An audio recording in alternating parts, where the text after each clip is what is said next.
nada. Mas aí partindo dessa premissa então, ô Roque, já que você não acredita nesse momento que Isso. os americanos vão enviar tropas, então você não acredita na queda do regime. Nesse momento não.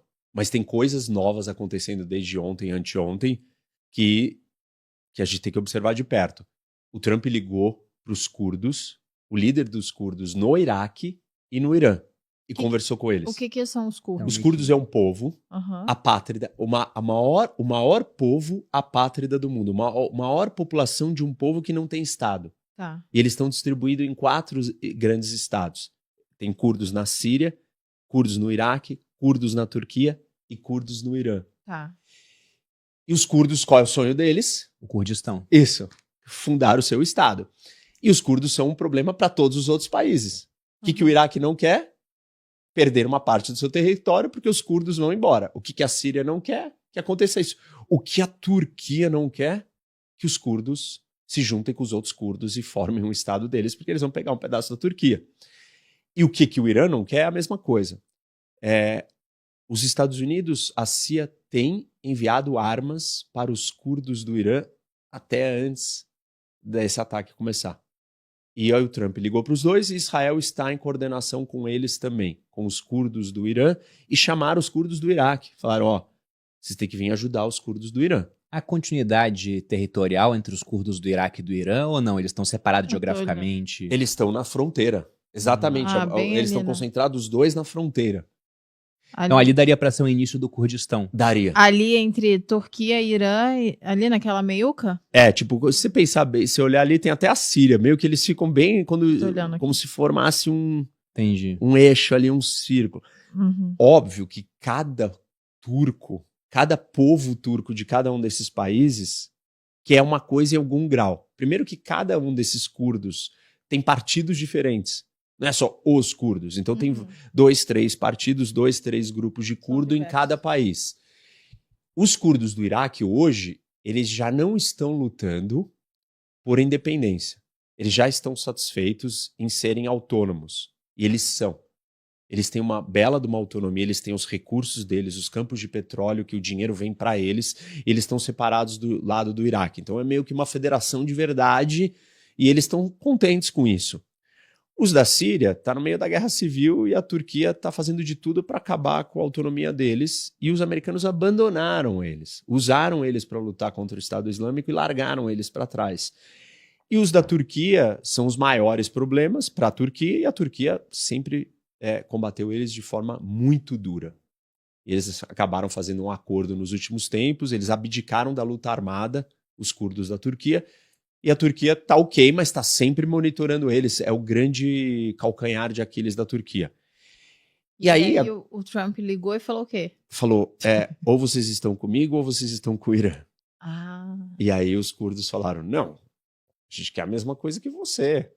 A gente quer derrubar os regimes que nos reprimem. E aí ele falou, bom, então tá. Então vocês têm que fazer alguma coisa. Eu quero uma rebelião. E eles estão se movimentando para iniciar uma rebelião armada dentro do Irã. Aí já muda de figura. Muda. E eles estão armados. Só que isso tem um risco bem grande para o Irã. Porque a famosa guerra civil. Exato. 40%, Bruno, Malu, da população do Irã não é de persas. Ou seja, 40% da população não gostaria de ser iraniano. Gostaria de ser baluchi, gostaria de ser curdo, gostaria de ser lur, gostaria de ser árabe, gostaria de ser azeri, que é o povo do Azerbaijão, que é a maior parcela. 10% do Irã é curdo. 20% é azeri.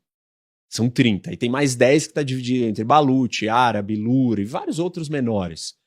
Mas 40% da população... E tem uma galera ainda que, mesmo querendo ser iraniana, não concorda com o regime. Também, mas eles não querem implodir o país. Esses outros, se você começar a abrir um espaço, eles vão começar a lutar por independência. Sim. Os azeres, o sonho deles é recriar o grande Azerbaijão. Já existe o Azerbaijão pequeno, E aí, se juntar mais 20% do Irã, 20% de, sei lá, 18 milhões, 20 milhões de pessoas, mais 20 milhões de pessoas e um território grande que está localizado exatamente no Mar Cáspio. Os azeres eles estão concentrados ali no norte, que é a conexão com o Mar Cáspio, que é um mar que é fechado, que é um grande lago, e tem muito petróleo.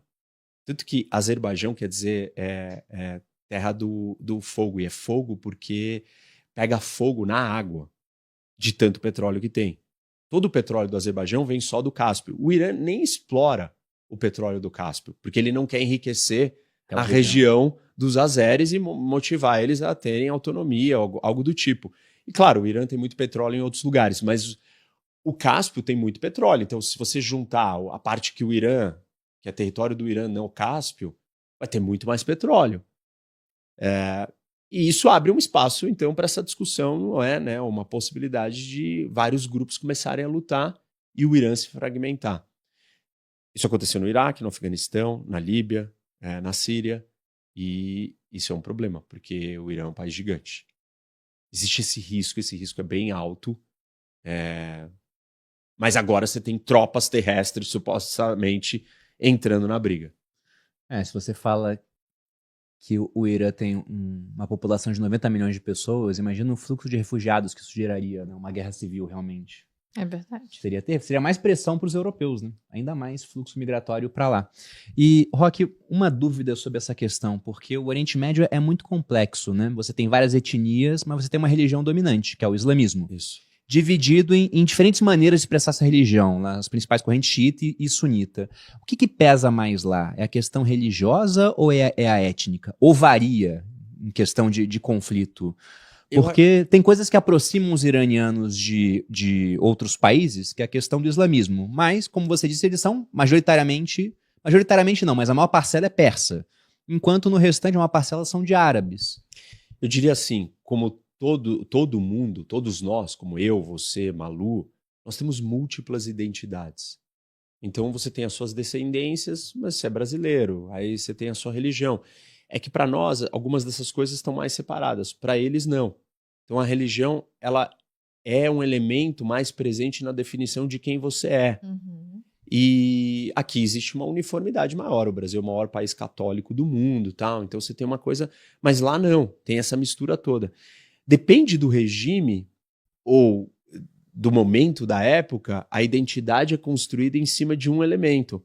A Revolução Islâmica construiu a identidade iraniana em cima do aspecto xiita islâmico. E o Shah, por exemplo, né, que era a antiga monarquia no Irã, ele quis construir a identidade iraniana em cima dos persas. Ambos têm um problema, né? Porque você tem as outras identidades. Porque se você, sei lá, você não é tão xiita e não estão falando tanto, sei lá, da história do Irã, do lugar. Aí você fala, pô, mas talvez eu seja mais ligado com, né, os árabes que estão dentro do Irã. Talvez eu possa ser mais próximo dos outros países. Então, cada momento você vai vendo uma dessas identidades se sobressaindo mais. Então é difícil dizer, existe sobreposição em muita coisa, mas depende como você constrói. Depende qual é a natureza do país. Talvez para o Líbano, eles se enxergam como árabes. Mas aí, internamente, dentro do Líbano, você tem uma divisão que, já que são todos árabes, somos todos libaneses, aí a religião entra para ser o ponto de distinção. Eu sou sunita, eu sou cristão e eu sou xiita.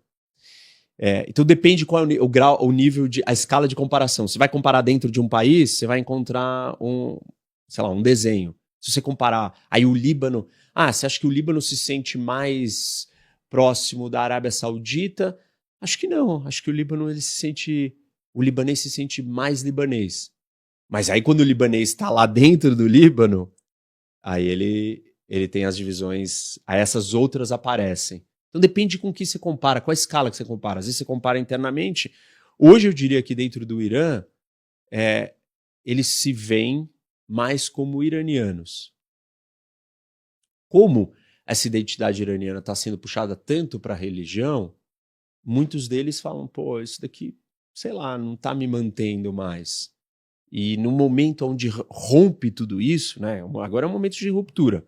Está rompendo a identidade islâmica xiita. Quem vai substituir? São os persas? São essa nação moderna iraniana que englobou todo mundo? Então vamos criar uma federação, vamos deixar os azeres meio independentes para eles não quererem se separar. Você vai ter que fazer um outro desenho político institucional para abarcar um novo momento de redefinição de quem nós somos. Que, assim, pensa, né? Se o Brasil, você tem uma quebra aqui, uma ruptura, será que não é o momento, numa ruptura, que começa a se cogitar movimento separatista? Essa é a hora.